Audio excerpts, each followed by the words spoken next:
This is The Resilient Life, where we believe that every human will struggle in this life. Our challenge is to struggle well. I'm Ryan Manion.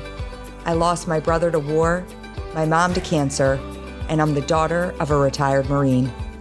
I'm also a wife, mom, author, and president of one of the nation's leading veteran service organizations.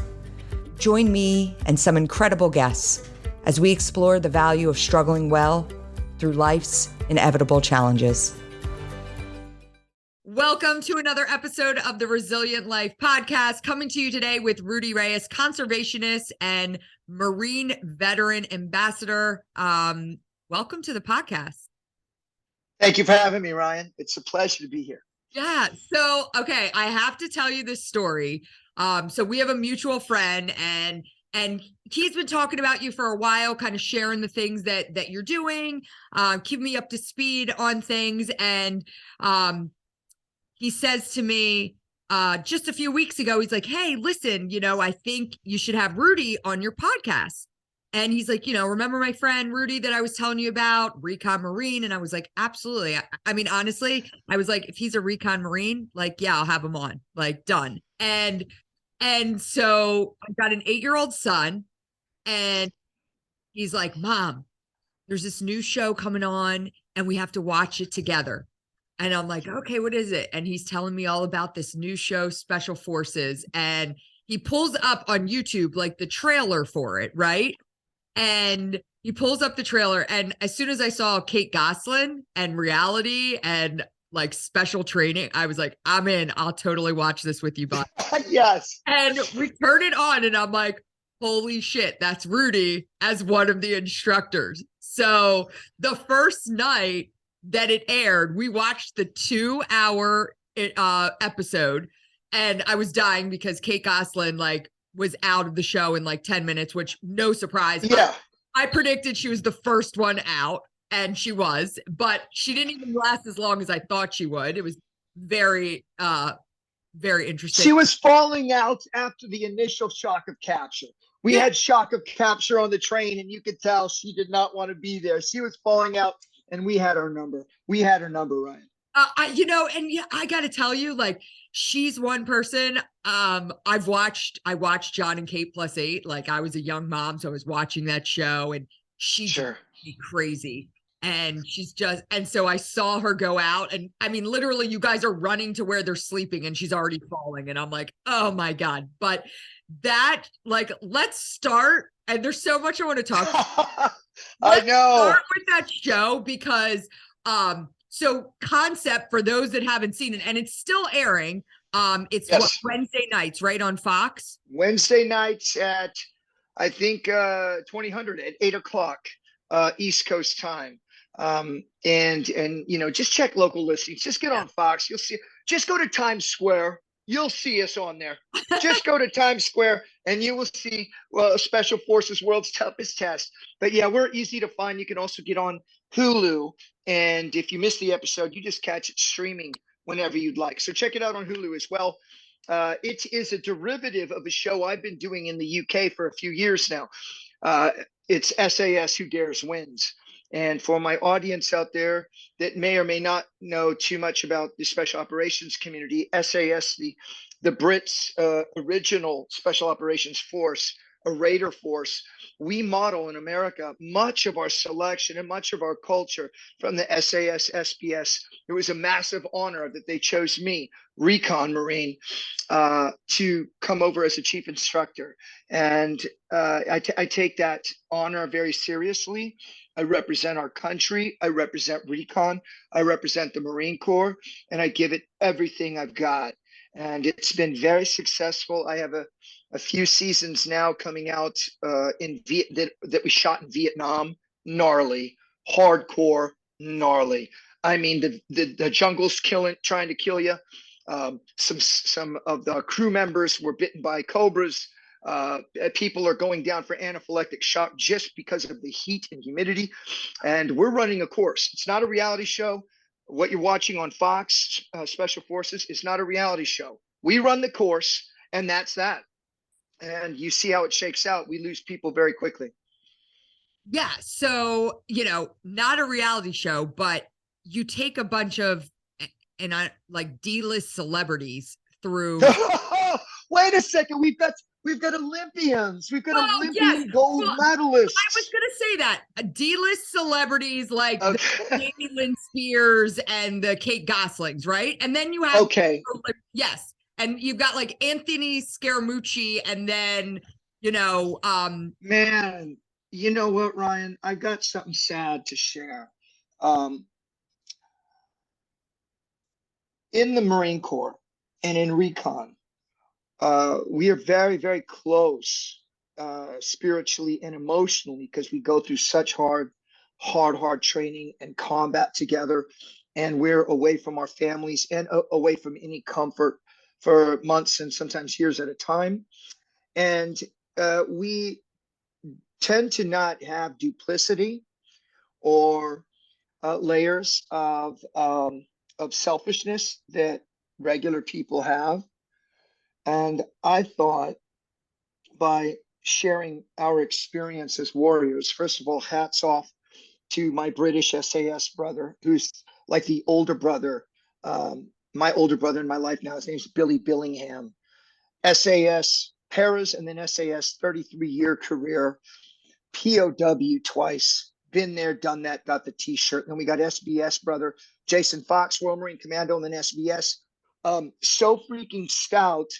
After he got out of SBS, he rode from London to South America. I mean, all right. And then we have Navy SEAL, my brother Remy Adeleke, an orphan from Nigeria that made himself somebody. We give this course, which I think is the most loving, most American, most free world experience, because we take away all comforts and niceties and strip these people down to who they really are. I thought that that is something very special. So I became friends after the course with some of the celebrities and recruits. And one of the celebrities later through the episodes show the celebrity in not such a great light, because again, we don't reshoot anything. We just run the course. There's no way to manufacture. We just run the course, and it shakes out as it shakes out. And I was accused of like being a two-face and taking for granted this person's friendship and hospitality. And I could not understand that experience coming back to me, when I believe I've given these people, every one of them, whether they make it to the first day or to the end, I've given them opportunity that it took the rest of the men up there on that freaking platform to go through blood, sweat, and tears and lose a piece of ourselves, lose our brothers, lose our wives, lose our families, lose our sanity. And here we are up there on this dais, on this stage, on the freaking parade square, giving these civilians an opportunity of a lifetime to walk in our boots. And it kind of blew up in my face with one of these cats. And wow, what a reminder that the military and service, to include law enforcement and firefighting and first responders, a service-driven community, we are different. We are different than civilians. Yeah. And I want to create a dialogue between civilians, start working together as citizens. But sometimes I'm reminded there is a difference. Yeah, one of the interesting things that I saw, and so I've been watching the show with my 8-year-old son. He loves it, and I told him I was interviewing you today, and he asked if he could stay home from school. Oh, what a sweetie! I told him he could not, but you are by far the most interesting guest that I've ever had on the show. Oh, thank you. To my 8-year-old son Travis, and but one of the things that we would do, and that's a real point, like you're giving civilians this opportunity to go through special forces training, right? Training Yes. that you as a Recon Marine went through. And if you haven't watched the show, it's like no joke. Like the first thing, and I say it kidding, like Kate Gosling dropped out right away. I mean, she hurt herself. I do quotation marks.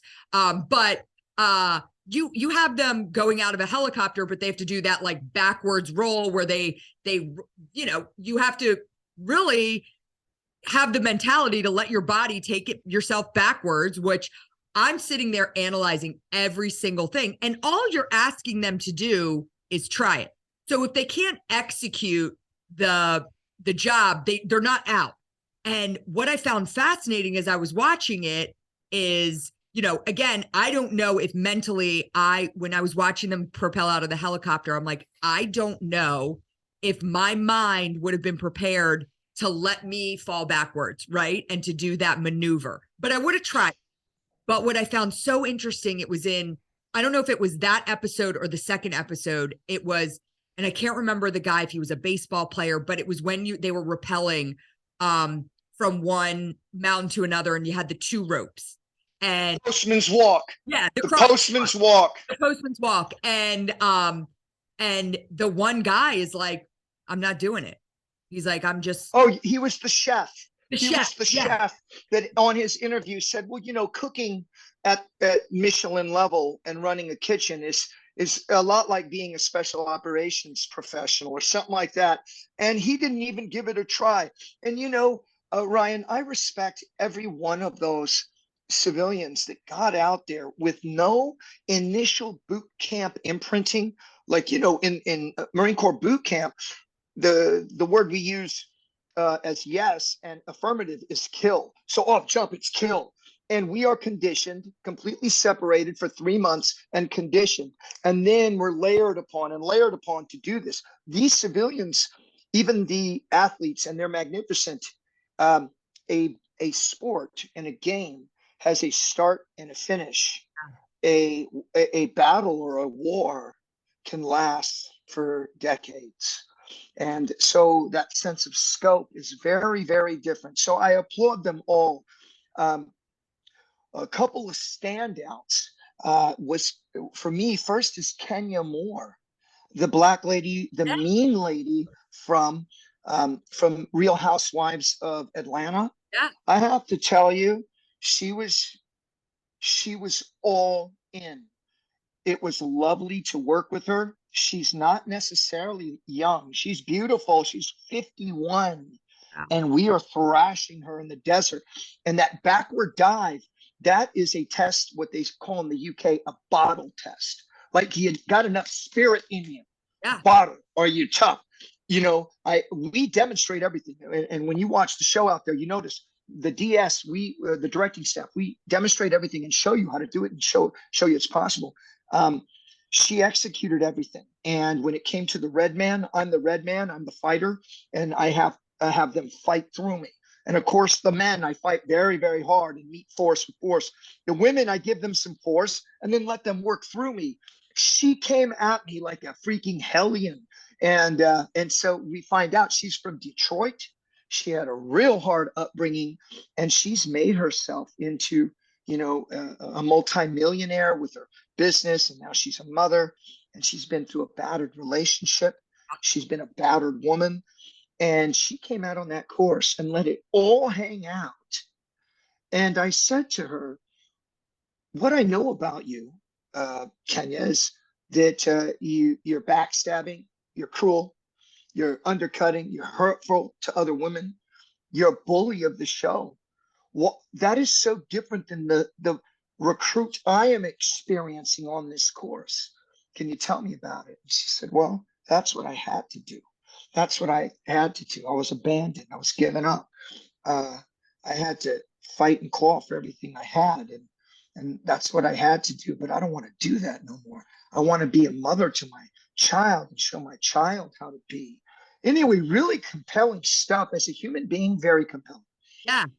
And I'm a big Real Housewives fan. So Oh, I know the Atlanta season, and yeah, she was the villain. But I would have never doubted that she would have been one of the toughest people there, because you just kind of saw that in her. But if you haven't seen the show, go and watch the show. Yeah, it's good. It's good TV, and there's not. It is good TV. Yes. Ryan, it's #1 in the space. It's #1. I mean, this is so wonderful. We had a big party at one of my NFLers' house for the first episode, and friends, family, pro athletes, everybody's cheering me. And I've been in the entertainment business 12 years, and this business will hurt your feelings. All right. And I've had many projects that were magnificent that went nowhere. So I smiled and I was happy for everybody being happy for me, but I did not count my blessing, or I didn't count my chickens before they hatched. Who knows? Maybe it tanked in the ratings. Who knows? Needless to say, later in the week, number one show ever streamed, number one in the ratings. We're doing freaking great. I'm sure we're going to multiple seasons after this. Fox is stoked. Really, really wonderful. And it all started from the UK SAS Who Dares Wins, which by happenstance, I did a documentary, a heavy documentary, a UK documentary called Once Upon a Time in Iraq. And it's 6, 7 different people involved in the Iraq war. Me as a commando, an Iraqi soldier, a officer, a doctor, a refugee. And it's called Once Upon a Time in Iraq. It won the BAFTA. It won the Oscar for Best Documentary in the UK. And because of that, the audience and the people out there in the UK said, we want Rudy Reyes. And when they brought me over there, it's exploded, and then Fox picked us up. So my advice to any of the veterans and all of my veteran family out there, whatever you're doing to live your dream or pursue your passion, it will take longer than you expect, but never give up. Stay in the fight and it will come true. I love that. And, to see what you're doing today, it's very cool. And again, anything that brings a positive light to our military community, I'm all for, and cheering from the sidelines. But, some of the things I learned when, researching you, Rudy, was I was astonished by your upbringing and kind of the hard road that you had to follow to get where you are today. You were born to a Vietnam veteran Marine. Your young mother ended up being raised for a short time by your grandparents, and then went into kind of the system, right? Yep. In and out of the system, and in and out of this person or that person's hands. And ultimately, I had to take care of myself. And I had 2 little brothers. And I was so inspired to protect them because myself, as the oldest, had already been at the spearhead of abuse and neglect. And I was seeing some of the abuse and neglect coming to my brothers too. And I mean, we all had worms. We all had lice. My little brother, Michael, he was, 6 at the time. He says, Woody, he couldn't say R's very well back then. Woody, I've got snakes. There's snakes in the toilet. And it was freaking worms. And we all had worms. And we had to shave our heads because we couldn't afford to go to to a barber or whatever. So we shaved our heads to get rid of the lice. And it was rough, and it was very, very tough. And for an American, it was tough.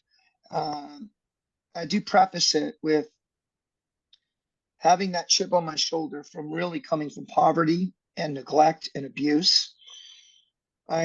It gave me a competitive spirit early on, and it was honed in sport and then honed in martial art, and then really it bloomed in the Marine Corps.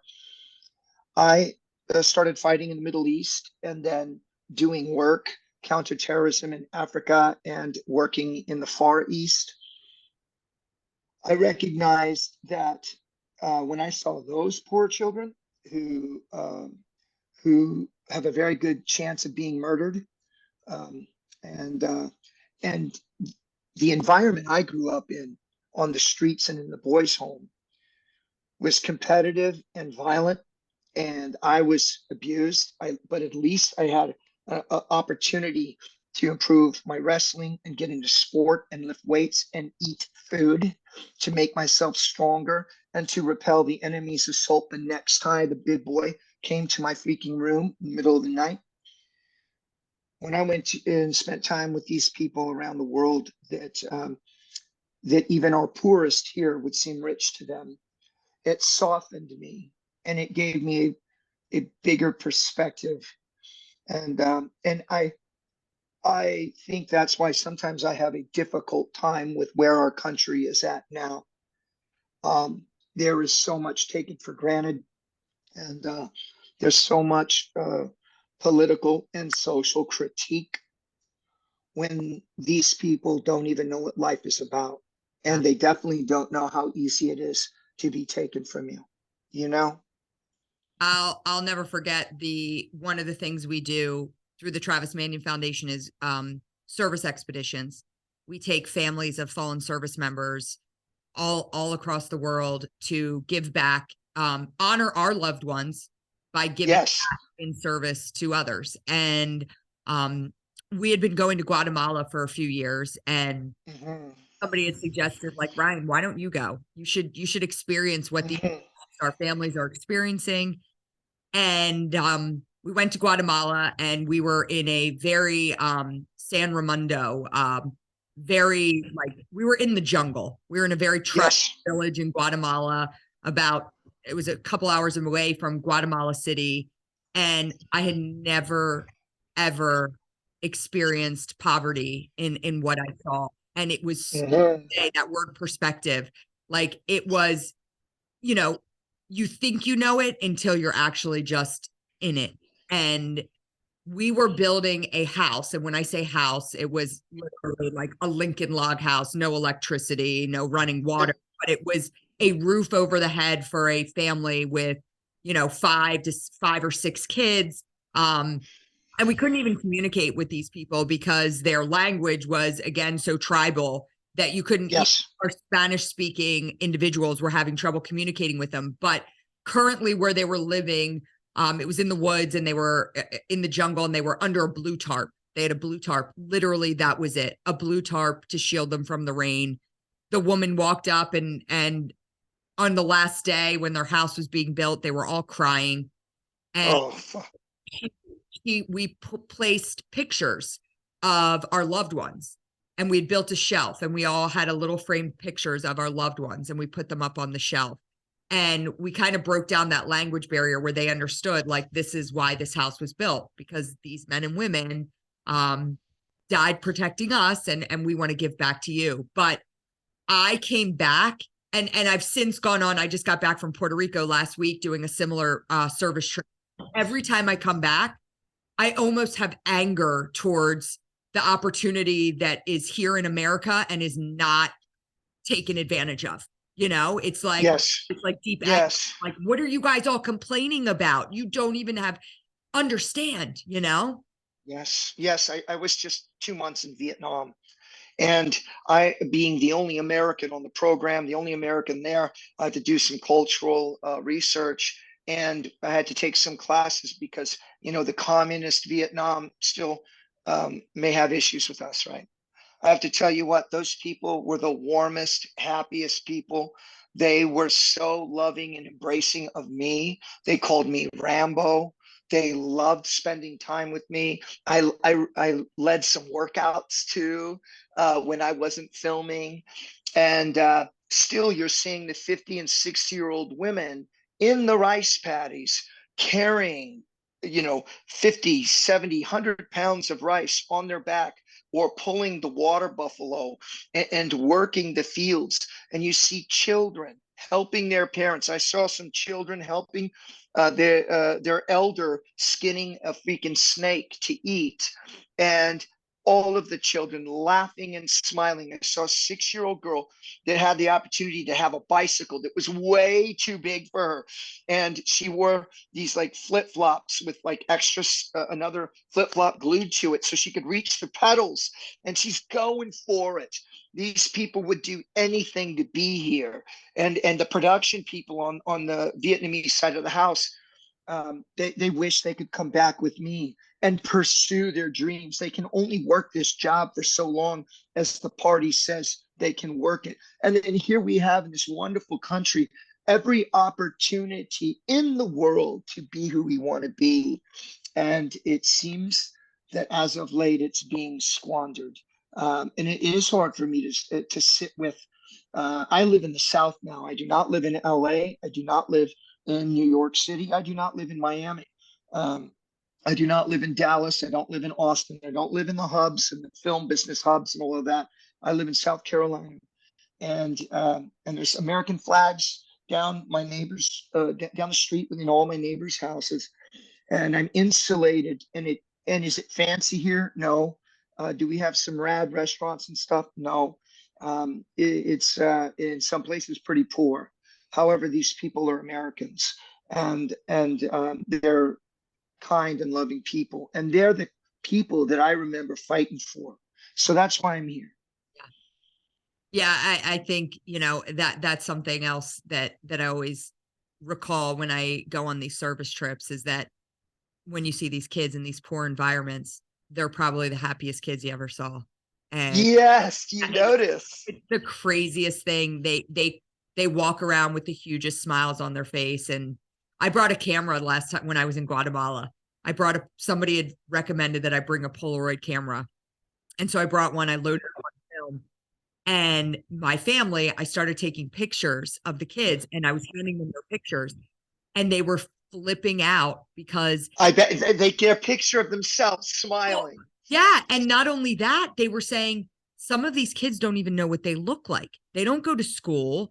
Yeah. There's no They mirror. don't have mirrors. They're like, oh my God, this is a picture of me. Next thing you know, I mean, word spread around the village like wildfire. I had like a line 70 deep of all these little kids that just, and thank God I brought extra, but that was one of the coolest things I did, was take those Polaroid pictures. Yes. It was very cool. Yes. It's very powerful. Think about what you're expressing to these little ones.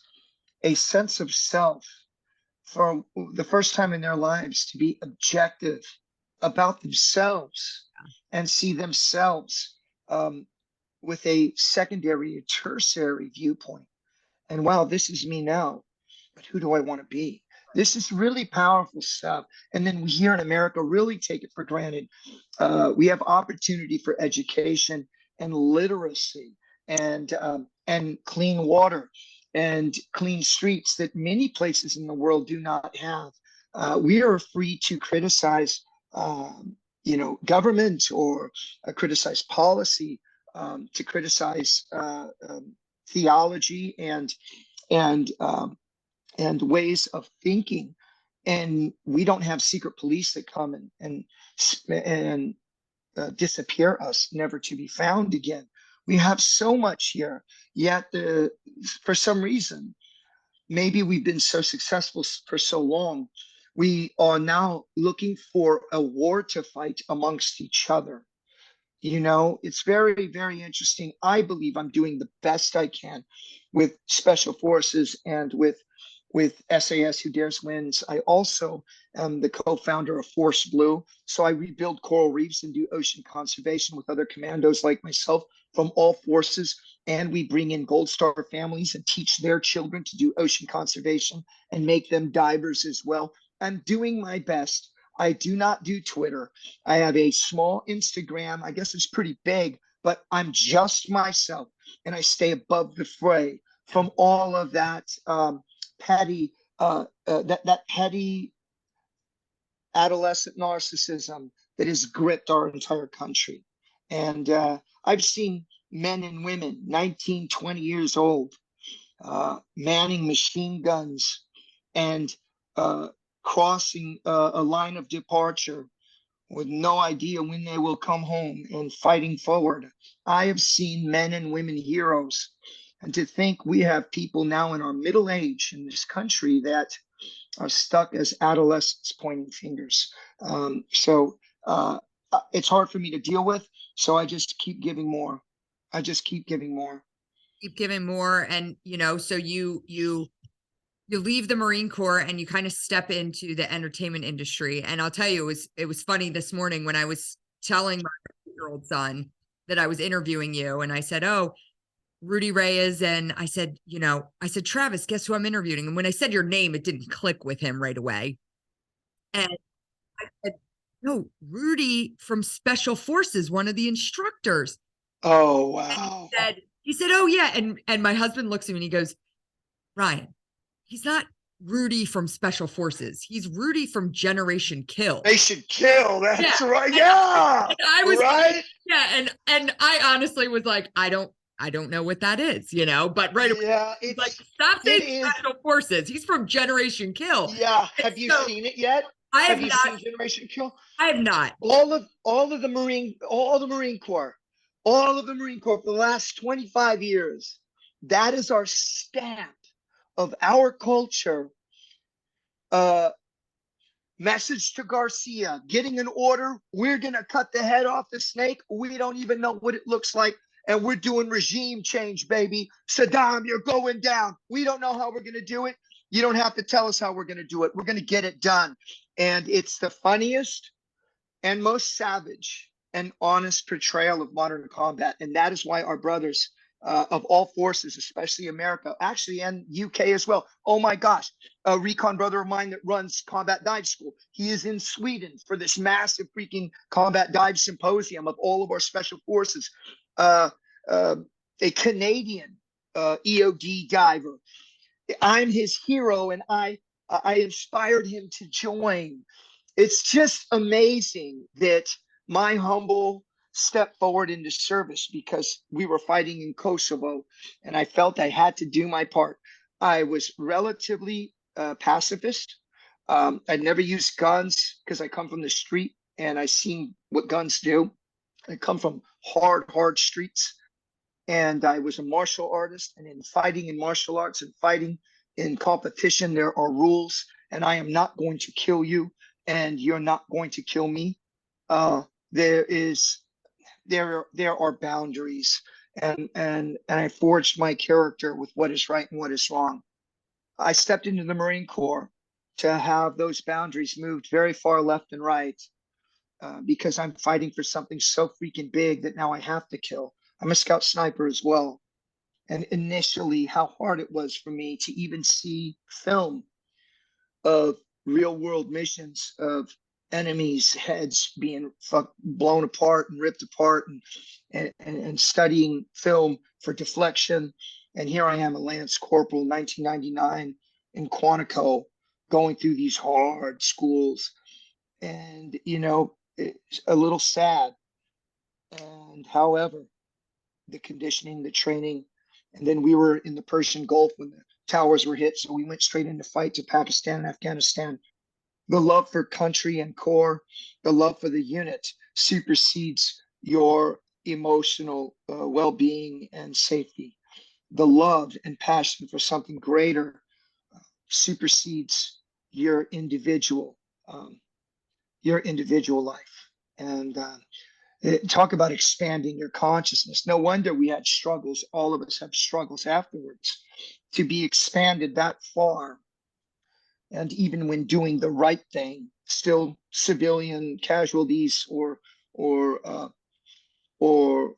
economic implosion in which you keep going back to fight over and over and you can't seem to make a difference. These are the things that, you know, we all will carry with us the rest of our lives. And some of us just become hard. And I was hard for a while, but that was not, then that started falling apart. So I just supplemented it with drugs and alcohol and work. I just thought, okay, I'll outwork this, and I'll out drug it, I'll out drink it, I'll out fight it. Well, that didn't work either. You know, I was the poster child, best and brightest, and even I fell apart after I was a TV star. So everybody would imagine that was some modicum of success and fame that would cure it. It did not. None of it mattered, because I had nothing that I was living for that was grand and deep and honorable, and something that could fill the void that had been created by a combat, sacrifice, love, and loss. Because that's what combat is. It's all of those things, you know. And until I started Force Blue, then I got clean, and then I met my soon-to-be wife, my fiance Jade, and then all of a sudden my career comes back. It wasn't until I created something, because I couldn't find anything. I was a contractor. I was a counter-terror guy. I had the raddest dudes on my team. I had the muscles. I had the guns. I had the know-how and license to kill. that didn't, that didn't fill up that void either. It wasn't until Force Blue, betterment, buoyancy, and belonging brought me back to who I really am. And and now, man, you just can't hold me back. Well, yeah, interestingly enough, you touched on like a little bit of the trauma that you dealt with, the love and the loss while serving, losing your brothers out there. And I'll say there's so many, you asked, did you watch Generation Kill? I didn't, because for me, it's still too raw for me to watch things like I understand. I don't watch war films from any of that era. It's too personal. Yeah. If I see the sand or I hear the things, I go back. I did the damn film. It's a mini series. I, in a sense, was cathartically worked. I had just been out of Fallujah a couple of years before, and fighting in Fallujah and Ramadi, gnarly as fuck. And I was almost happy that I could be of service on this set, that someone would care what we've been through. But later, when it came out, watching it was too much. So I don't think I've seen the whole thing. And it's funny you say this generation. Like, I can watch Band of Brothers. I've watched Yes, any movie. the Pacific, Yeah, the Pacific. all of that, no problem. But if it is something regarding the current conflict, like what was the what was the one movie that came out very early on with Jeremy Renner? The Hurt Locker. Hurt Locker. So I remember turning that movie on, and I got about halfway through, and I'm like, I'm just not ready for this. And Yes. I still feel that way. I'm like, I don't need to expose myself to these things, which, I wasn't serving, but I experienced the trauma of my brother coming home in a flag draped casket. And so for That's me, right. I don't need to watch what happened, in theater with all of you guys. And, Ryan, you all of our family members and loved ones, you all are the hidden veteran. You're the hidden veterans. Yes, holy smokes. I was married before. It devastated my ex-wife over and over, me going to fight and me coming back bigger, stronger, more dangerous, more responsibility, and less her husband, less and less a human being. My little brother, I guess once I started drinking and doing hard drugs, I used to fight a lot. And he said, "You're not my brother. I don't know who you are. You're not my brother." And back then I would just say, "Fuck all of you. You don't know any fucking thing. Fuck you. You're weak." It's just it's immense. And how do you even express it? It takes so much energy and time to untangle it and keep the good stuff, but absolutely throw the bad stuff away. It takes 10 years, at least. It takes 10 years. And I used to think it was just me that was having problems. So I never shared it. I just medicated myself or kept getting stuck in with some work, now, whether it's let me ask yeah, you, go ahead. you thought it was just you. Did Yeah. you also feel like you're going on these deployments, you're coming back bigger, better, stronger, more of a Marine's Marine? Did you ever feel almost ashamed to express that you were suffering mentally? Did you feel that stigma of saying, I don't want to tell people that I'm dealing with some shit?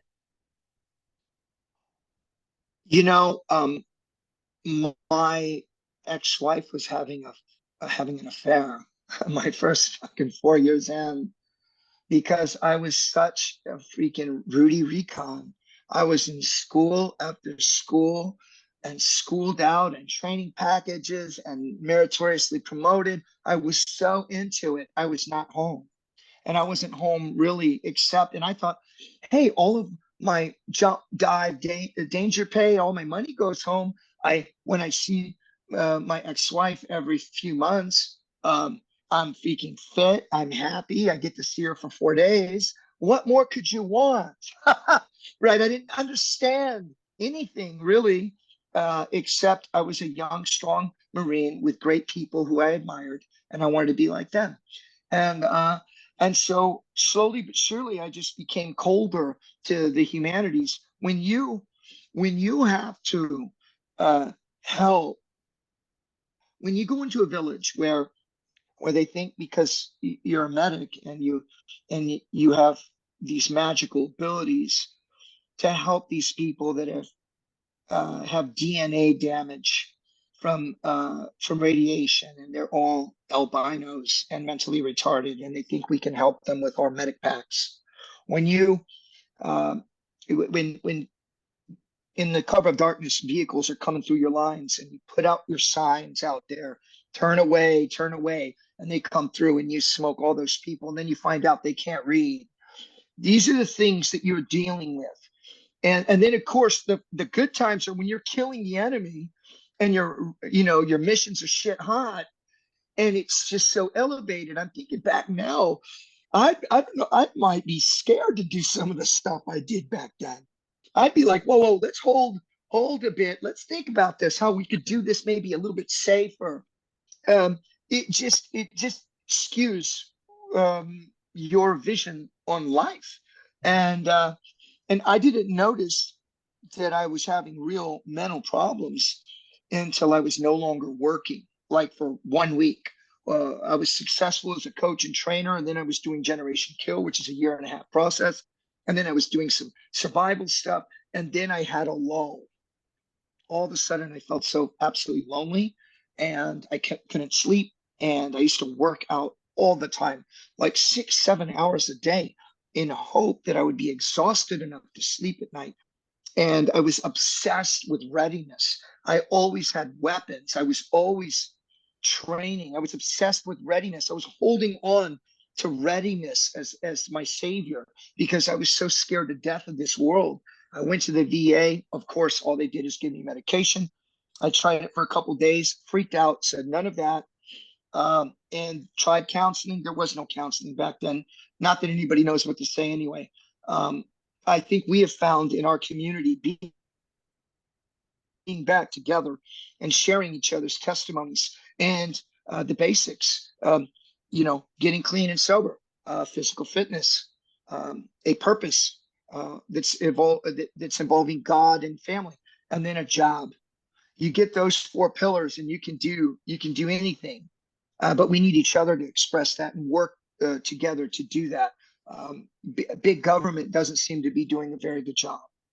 And did you turn to any of your friends that you had served with at the time to say, hey, I'm struggling? Yes, but so we just got a lot more cocaine and vodka, and then everybody was fine. Yeah. Oh, that's what you're feeling down? Don't worry, don't let's chop up some lines and we'll be fine. Next thing you know, there's 6 of us freaking commandos in one room for 3 days, and then on the 3rd day, we're all crying and rinse and repeat for a few years. Yeah, yeah. So okay, you say purpose, job. What were the other 2?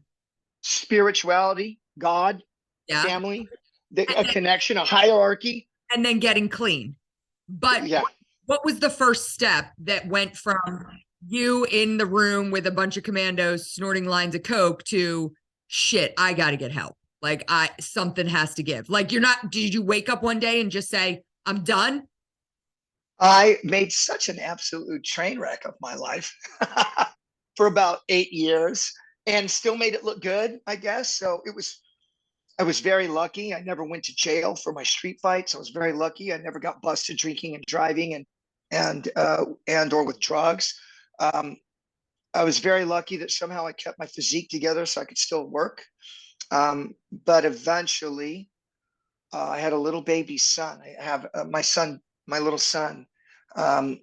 And I won't say his name to protect the family and stuff. But by the way, it's going great now. I just got to FaceTime with him for the first time in 5 years for Christmas. And now with, I take care of child support and sports and I have dialogue, but he was taken from me because I was not well, not fit, and dangerous. And I went to court. spent a lot of money, lost a lot of work, had a restraining order out on me. And, I think it's very important for me to express these things because there's a lot of brothers and sisters that are going through this, but no one's really talking about it. And they think it's just them. It's not just you, it's all of us. Me going to court and sometimes still blitzed, but with my suit on and just raging. And then finally it's sinking in that I can't see my son until I do a year's worth of therapy and that I have to pay for. And I'm flying back and forth to St. Louis for court. And I was just at rock bottom. And I was very close to taking my life. I just thought, man, Rudy, you used to be somebody, and now you're nothing. And you were raised without a father and without a family, and now you're not there for your son. My whole world came crashing down. I'd been up for a few days. I would just, and I never even drank alcohol till I was 37 years old. I didn't do drugs till I was 38. I'd been driven and clean. I'd been a straight edge idealist my whole life. That's probably why I've aged really well. I'm 51 years old, and I've aged really well because of such a long life of discipline. Well, when you stop not caring about yourself and believing that you have no place in the world, all that goes away. Um, I had my pistol, and I always had weapons, and I was starting to think, well, I'm just going to kill myself. I think I've had enough. I'm useless. And as I looked at my pistol, I just felt this force, this God's like force and voice, not in words, but I had this feeling there must be something more for you, or if there's no way you could be here now, because it's a miracle you're here. So just put the gun down. We're going to make it somehow. Like God's voice saying, we're going to make it somehow. Just have patience, or just know that we're going to make it. Boom, got on the phone, called my little brother Caesar, told him to take the guns out of the house, threw away the drugs, started getting clean and sober that day, of course, working out over a few weeks of improvement and passion.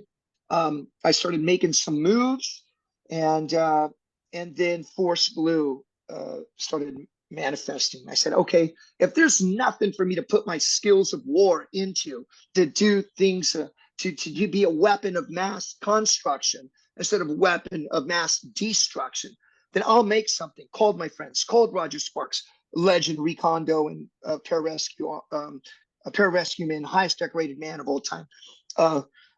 My SEAL brother, Jeff Reef, some recon dudes. I call my friends. I said, what do you think of this idea?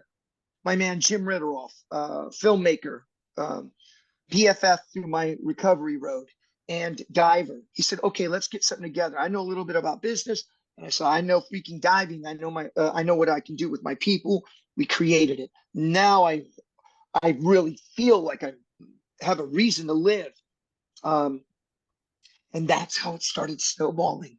That's how, now we're sponsored by the NFL and Pepsi. You'll see us at the Super Bowl every year. And now we're teaching children of the fallen. It is just profound what one small step forward into real grace and real purpose. You'll be amazed. There's so many people waiting for you, so many people and so many opportunities waiting for you. And that's how it all started. So it was that moment of epiphany almost. Yeah. Wow. Yeah. They took my baby was gone. Yeah. My little son was gone, and it was, and I raised him. By the way, I was in a mental institution for a whole year too. Clean and sober living, freaking AA, or freaking anonymous times a million of everything. That didn't help either. Matter of fact, you know what?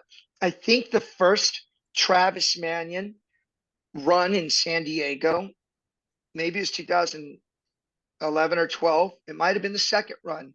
I got a special pass from the Veterans Village of San Diego to go run. And it might have been 2012. And it was 2012. It was 2012. I was smoking tons. Then you were there. I was smoking tons of cigarettes because I was losing my mind with a bunch of deadbeats in this veteran program. No warriors, no freak. It was all criminals and all drug addicts and prostitutes, and I'm in here with general population of some really heinous people. And I say, Rudy, you're not going to quit this. You're going to take it the whole year. And then I got a pass to go to that run.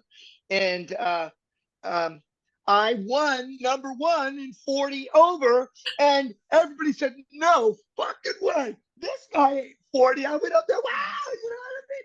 I got the medal, and I'll send you some pictures of it. And the t-shirt and everything. And then a couple of my Recon brothers, so they're like, Ricky, you're awesome, how's it going? Hey, we're going to go out and have some beers. I'm like, I got to go to the Veteran Village in San Diego. They're like, are you working there? And I said, no, I'm a patient. Yeah. It gave me some freaking burst of happiness and light, Yeah. like getting back to my community. And yeah, I mean, I guess something inside of me, was it DNA? Is it passion? Is it the men that I always looked up to in Recon and my Kung Fu teacher? Is it my comic book superheroes? I have all my comic books. Is it that something that made me keep trying, even if just a little bit? Maybe it is, but I do know there was a time when I was ready to end it all. And I used to think, this will never happen to special operations. We are too smart for this. We're too successful and highly trained. Now we're seeing people in the special operations community taking their lives. So the message of Force Blue, betterment, buoyancy, and belonging is needed now more than ever. Yeah. I mean, I think you see that so much. It's actually almost elevated for those in the special operations community, because the pressure cooker that they were under while serving is so intense. And then they leave. Yes. Listen, we talk about it every day at Travis Manion Foundation. Like when men and women take off that uniform, and you hear it almost in like, oh, they lost their sense of purpose and we want to give sense of purpose back. And it almost seems like trite in the way you're saying it, but it could be more true. And this idea that like, it's not just their sense of purpose, it's their sense of purpose that existed in the military was their identity. And that is absolutely gone. It's completely gone. So absolutely. You know what? I still struggle, Ryan, now. I'm struggling now. Like to read, I have to wear my reading glasses now, right? And I have to train different now. I'm not the same freaking warrior I was at 25, at 35. I'm having to accept that the identity of being the stellar, hard to kill juggernaut of Recon, the juggernaut. And if you find out from some of my community members, I was respected as the fastest, the strongest, the best fighter, the most endurance, and the greatest attitude, positive attitude. That identity is no longer fitting with my life. And that's been a big shift for me just in the last couple of years. I'm a family man now. My life revolves around the home and the hearth, and how do I protect and provide, and how am I there for my mate. Jade has been incredibly healing for me, and a mirror. She's been a mirror to everything that I put aside and never wanted to deal with, and everything that I have missed through my arrested development and my hardness and coldness necessary for Recon. Everything that I was missing, she's a mirror for. And I hold her tight, and I hold on to her like gold for that reason. This is the new Rudy Reyes. Recon is the greatest thing I've ever done, and being a team leader is the most honorable thing I've ever done for my country. But now I'm on a new mission for my family, and then eventually I'm going to get to me. Yeah. Eventually I'm going to get to me. You understand what I mean? Yeah. Well, I'm sure I'm looking right over to the left of me. I see Travis's Recon paddle, and like, that's a part of who you are, but it can't be everything. Right. And I think that's sometimes it's hard for these men and women that to find is like, it's a part of you, but it can't be all of you, because you're not going to make it said. Like the civilian world if it is, it just isn't. Well said. And think about this, Ryan, anthropologically, men at my age that went through so much combat, warriors at my age, by the time they were my age, first of all, very few were my age. Most all of them died in their 20s and 30s, some in their teens. And those that were my age, anthropologically, just a few hundred years ago, we were kings or warlords. And 1,000 years ago, it was the Genghis, it was the Caesar, it was the conquistadors.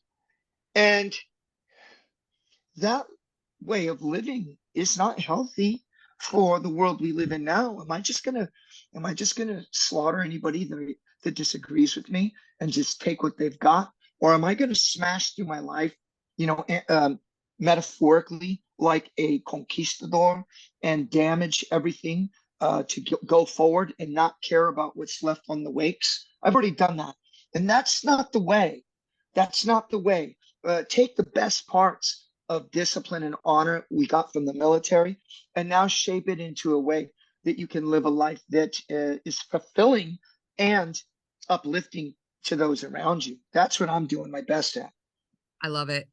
So, Rudy, I always end up at every conversation talking a little bit about resilience. And if you look at your life path, it's pretty easy to see that I don't know how much you study resilience, but you live a resilient life. How does resiliency show up for you every day? I get up with arthritis and some damage from living a life of extremity. And I take time on the bed, moving my hips and my knees so that I can roll out to my feet on the floor. And when I stand up, I say, I get to do this today. Not, wow, I used to be somebody that was such a bad motherfucker, and now I'm getting old. I say, I get to do this today. So I approach my day, my tasks, my family, is that it's a privilege to do this today. And I think with that attitude, we can all get a little bit more juice out of the squeeze of life. I also watch really emotional movies and stuff like that, and I cry, feeling these feelings that I've never allowed myself to feel before. I'm watching Ted Lasso. I had no idea it was such a good film or a series, and the guy is a consummate optimist. Reminds me a lot of myself, and he's going through struggles with his family, and because he's such a good man, a lot of people hate him in the beginning because nobody can have that much love in their heart, right? Well, that's not true. We can. And you know what? Love in our heart makes us resilient. Yeah. Perspective too. And yes, it does. Clearly wake up with a little arthritis, but good perspective. And that's what it's all about. That's right. Yeah. You said it well. Yeah. Rudy, thank you so much for joining us. This has been welcome. Awesome. I'll be seeing you on my screen next Wednesday, watching you again with my 8-year-old son. Thanks for all you continue to do. Thanks for sharing your story. I know it's going to resonate with a lot of our audience, and I appreciate you being on The Resilient Life. Thank you so much. It's my pleasure, and I'll be on here again with you, or I'll have you on my podcast when I create one. Okay, that's a plan. That's a plan.